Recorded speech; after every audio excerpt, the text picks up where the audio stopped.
Assalamualaikum warahmatullahi wabarakatuh. Selamat datang di channel YouTube Kisah Sahabat, kisah Islami penuh inspirasi. Gunung Uhud hingga lebah pun mencintai Rasulullah Shallallahu Alaihi Wasallam.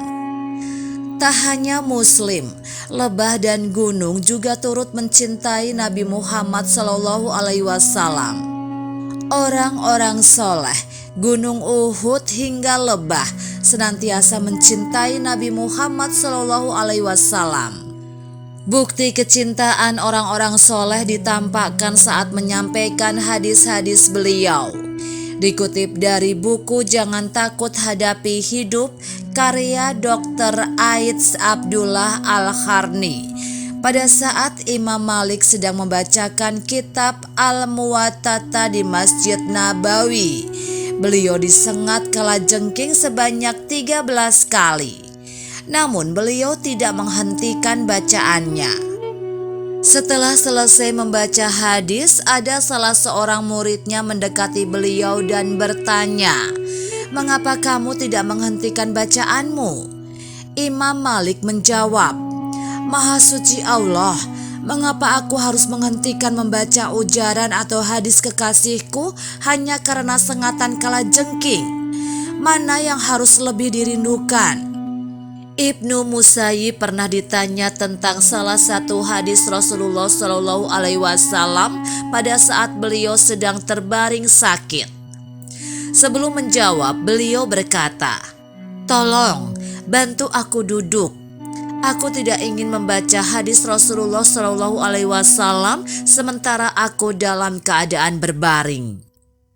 Orang-orang saleh kerap kali meneteskan air matanya pada saat melihat orang yang sedang mengajarkan hadis Rasulullah Shallallahu Alaihi Wasallam. Lantas, bagaimana sekiranya mereka melihatnya?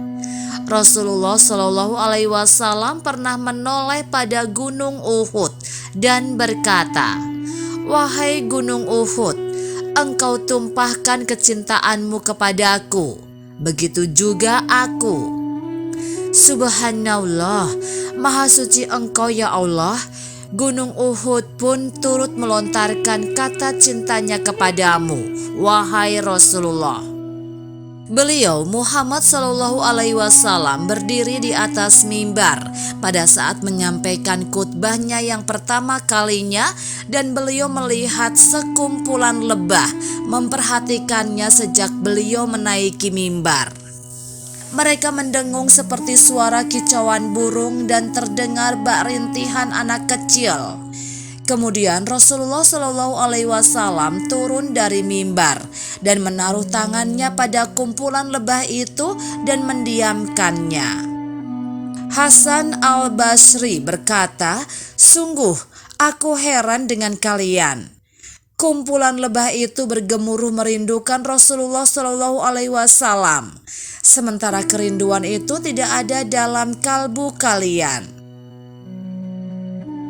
Demikianlah kisah sahabat yang dapat kami sampaikan.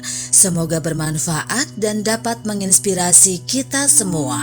Sampai jumpa di kisah selanjutnya. Terima kasih. Wassalamualaikum warahmatullahi wabarakatuh.